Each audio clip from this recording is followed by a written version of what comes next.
Hey guys, welcome back to my channel. मैं रिया आ गई हूँ एक नई वीडियो के साथ। आज का हमारा टॉपिक है 9th standard the television poem की फुल एक्सप्लेनेशन। आज मैं आपको line by line television poem की फुल एक्सप्लेनेशन बताऊंगी। मैंने इससे पहले आफ्टर ब्लेनहाइम की पोएम की एक्सप्लेनेशन बताई है, तो मैं लिंक डिस्क्रिप्शन में दे दूंगी, आप वहाँ से जाके देख सकते हैं। तो चलिए शुरू करते हैं। So the most important thing that we have learned so far as children are concerned is never let them near your television set, or better still just don't install the idiotic thing at all. So here poet जो है वो parents से कहता है और जो parents को बताता है कि जो पेरेंट्स हैं उनने सबसे इम्पॉर्टेंट थिंग जो लर्न की है इज़ कि अपने चिल्ड्रन को कभी नहीं इधर नेवर को मोर स्ट्रेस करते हुए कहा है कि अपने चिल्ड्रन को कभी भी अपने टेलीविज़न सेट के पास नहीं जाने देना चाहिए, और बेटर है कि वो इडियोटिक थिंग को इंस्टॉल ही ना करें। अब इधर इडियोटिक थिंग क्या है? टेलीविज़न। सो पेरेंट्स को हमेशा से कहा गया है कि कभी भी उस जो हमारे चिल्ड्रन हैं उनको टेलीविज़न सेट के पास नहीं जाना देना चाहिए, या फिर बेटर है कि वो उस टेलीविज़न को इंस्टॉल ही ना करें अपने हाउस में। In almost every house we have watched them gaping at the screen. Now here बोलते हैं कि मतलब हर हाउस में हम लोगों ने देखा है कि जो हमारे चिल्ड्रन हैं वो जो स्क्रीन को हम बहुत लंबे समय, gapping means looking attentively for a long time, और स्टेयरिंग मतलब कि स्क्रीन को घूरते रहते हैं और हम मतलब बहुत टाइम तक देखते रहते हैं स्क्रीन को। कौन सी स्क्रीन को? टेलीविज़न स्क्रीन को। तो हम लोगों ने बहुत बार देखा है हर हाउस में कि जो बच्चे हैं वो टेलीविज़न स्क्रीन को बहुत देर तक घूरते रहते हैं, बहुत समय तक देखते रहते हैं। They loll and slop and lounge out. Here वो बोलते हैं कि वो मतलब लॉल मतलब लेज़ी मैनर में देखते रहते हैं, मतलब लेज़ी मैनर में बैठे रहते हैं, और lounge out here means sit और stand in a lazy manner, means कि वो लेज़ी मैनर में मतलब आराम से बैठ के उस स्क्रीन को घूरते रहते हैं। And stare until their eyes pop out. यहाँ पे बोलते हैं कि और उसको तब तक घूरते हैं जब तक उनकी आइज़ जो हैं वो बाहर नहीं आ जाती हैं। मीन्स यहाँ पे जो है वो इनडायरेक्ट बताया है, साइन बोला है कंप्लीट टायर्डनेस। यहाँ पे जो बोला है कि आइज़ पॉप आउट मतलब जब तक उनकी आइज़ जो है वो टायर्ड नहीं हो जाती तब तक वो स्क्रीन को जो है घूरते ही रहते हैं। Last week in someone's place we saw a dozen eyeballs on the floor. अभी पोएट बोलते हैं कि लास्ट वीक उनने देखा था एक जगह पे कि dozen eyeballs means 12 eyeballs, it means 6 people और 6 चिल्ड्रेन। जो 6 चिल्ड्रेन हैं वो फ्लोर पे बैठ के जो टेलीविज़न है उसको देख रहे थे, मतलब कि घूर रहे थे बहुत लंबे समय तक। तो हियर पोएट कहना चाह रहे हैं कि हम लोगों को अपने चिल्ड्रन को कभी भी टेलीविज़न सेट के पास नहीं बैठना चाहिए और उसको इंस्टॉल ही नहीं करना चाहिए, बेटर है, क्योंकि उन्होंने देखा था कि मतलब कि जो चिल्ड्रन है वो लेज़ी मैनर में बैठ के आराम से उस स्क्रीन को घूरते रहते हैं जब तक उनकी आइज़ जो है वो बाहर नहीं आ जाती, मीन्स टायर्ड नहीं हो जाती।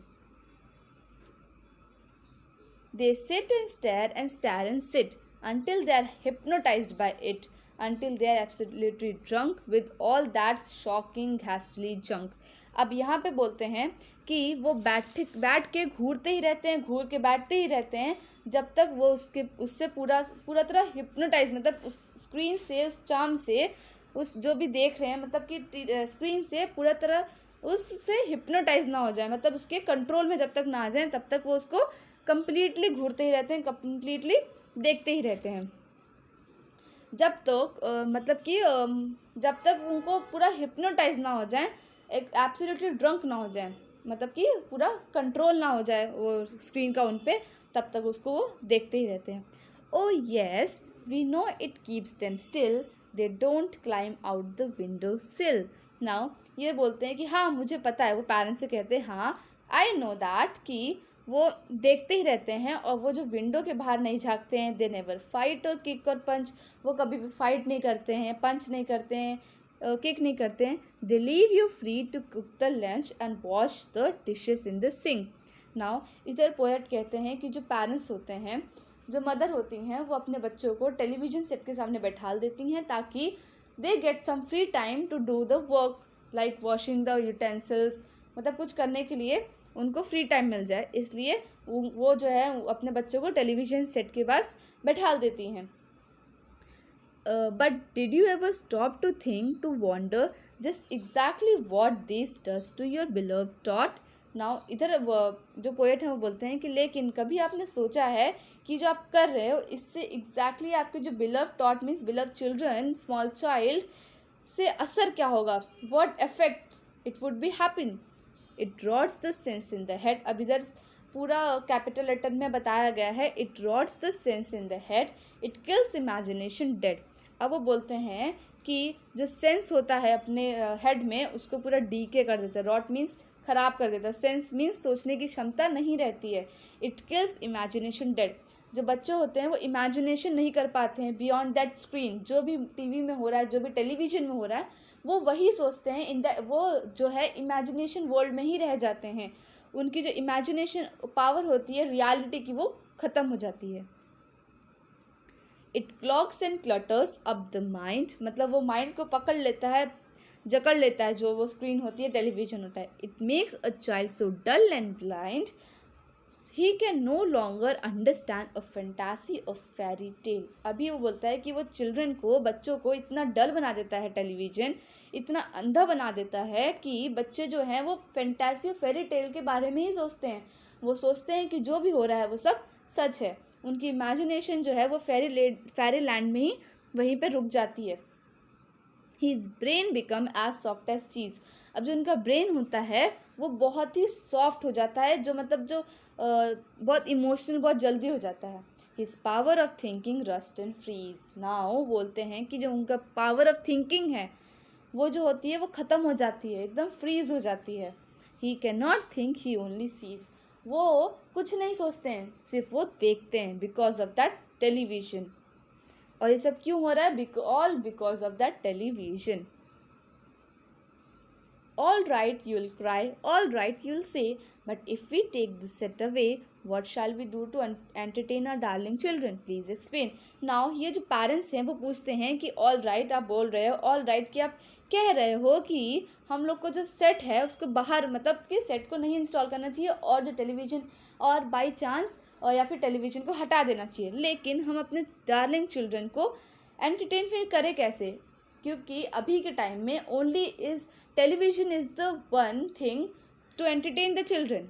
सो पेरेंट्स पूछते हैं कि अब हम लोग क्या करें अगर हम लोग टेलीविज़न हटा दें, तो what we will do to explain, means हम लोग क्या करें अपने बच्चों को एंटरटेन करने के लिए? Please explain. So will answer this by asking you what should the darling ones to do. अब यहाँ पे we'll answer this by asking you what should the darling wants to do, how used they keep themselves contented before this monster was invented।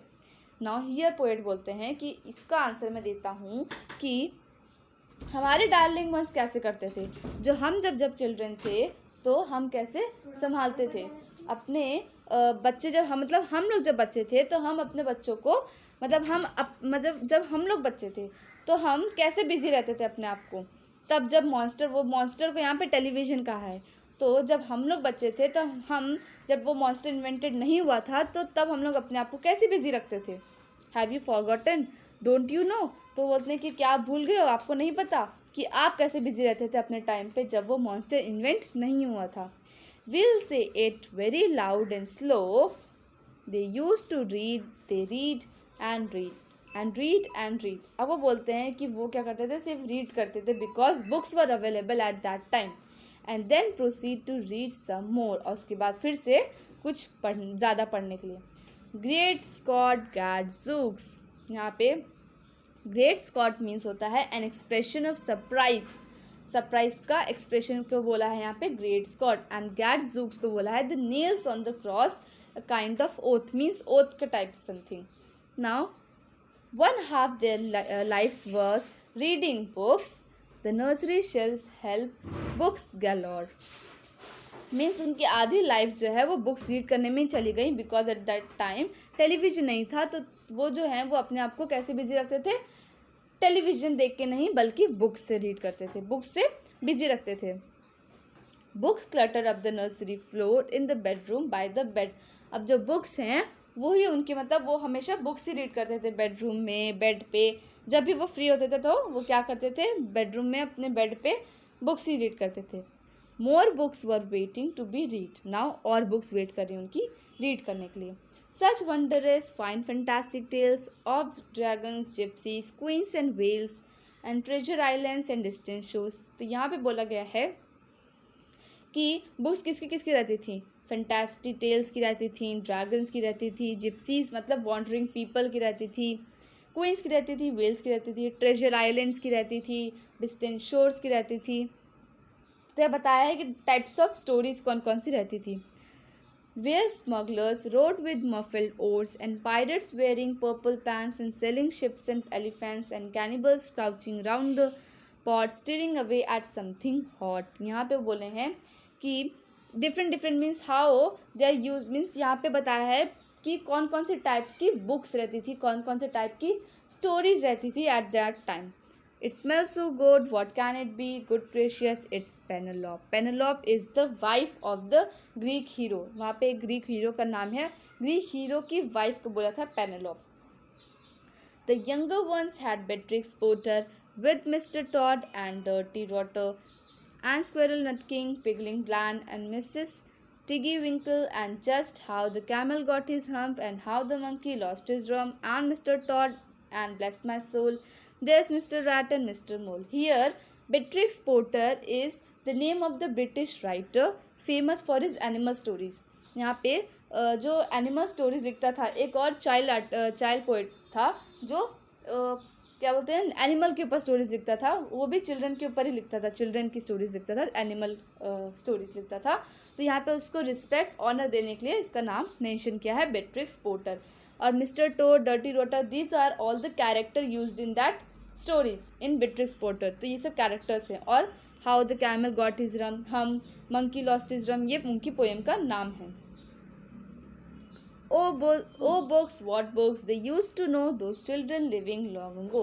Means उनको पता है, जो बच्चे पहले रहते थे उनको पता है कि what type of books they used to entertain themselves। Oh please, so please, oh please, we beg, we pray, go throw your TV set away and in its place you can install a lovely bookshelf on the wall। So पोए आप यहाँ पे appeal कर रहे हैं parents से कि please, वो बेग कर रहे हैं, वो प्रे कर रहे हैं कि जो टीवी सेट है उसको थ्रो कर दीजिए और उसकी जगह पे एक बुक शेल्फ लगवा लीजिए। They fill the shelf with lot of books ignoring all the dirty looks. अब उसके बाद वो बुक शेल्फ लगाने के बाद उसको पूरा बुक से भर दीजिए। The scream and yells, the bite and kicks and children hitting you with sticks, fear not because we promise you that in about a week or two of nothing else to do।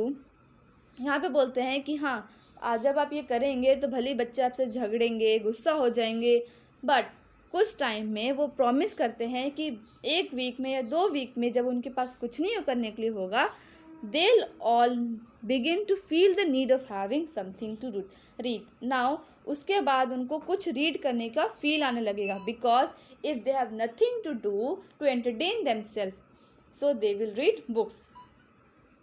सो यहाँ पे बोला गया है कि भले ही screams and yells and bites and kick, भले वो आपको बाइट करेंगे, डांटेंगे और चिल्लाएंगे, नाराज़ हो जाएंगे आपसे, लेकिन प्रॉमिस करते हैं पोएट कि कुछ दिनों में और कुछ हफ्तों में उनके पास जब कुछ नहीं रहेगा तो they will begin to feel the need of reading something, वो कुछ ना कुछ रीड करेंगे। And once they start, oh boy you watch the slowly growing joy that fills their heart. Now एक बार उन्हें स्टार्ट कर दिया रीडिंग के लिए, तो जब वो पढ़ेंगे तो they feel interesting in reading books. They will grow so keen, they will wonder what they have ever seen in that ridiculous machine. अब वो सोचेंगे कि मतलब वो बहुत कीन हो जाएंगे बुक्स को रीड करने के लिए, और वो सोचेंगे कि वो रेडिकुलस मशीन मीन्स टेलीविज़न, मतलब वो टाइम वेस्ट कर रहे थे। That nauseating foul unclean repulsive television screen. यहाँ पे ridiculous machine, nauseating, foul, unclean, repulsive television screen, all is television. यहाँ पे पूरा टेलीविजन के बारे में बात कर रहे हैं। Nauseating means disgusting, repulsive means hateful, ridiculous means foolish. So वो बुक रीड करने में इतना कीन मीन्स ईगर हो जाएंगे कि वो उनको लगेगा कि वो जो मशीन थी that is television, it is wasteless और it is just waste of time. And later each and every kid will love you more for what you did. और उसके बाद हर एक बच्चा आपसे प्यार करेगा। जो आपसे पहले झगड़ रहा था, आप पे चिल्ला रहा था, आपसे गुस्सा हो गया था, वो आपको थैंक करेगा, आपसे और लव करेगा, बिकॉज क्योंकि वो आपको थैंक करेगा क्योंकि आपने वो टेलीविज़न सेट हटा के उसकी जगह पे बुक शेल्फ लगाया। He will realize, the child will realize and love you more for what you have did. Now this is the whole explanation of the television poem, and if you like my video, don't forget to like, share and subscribe my channel.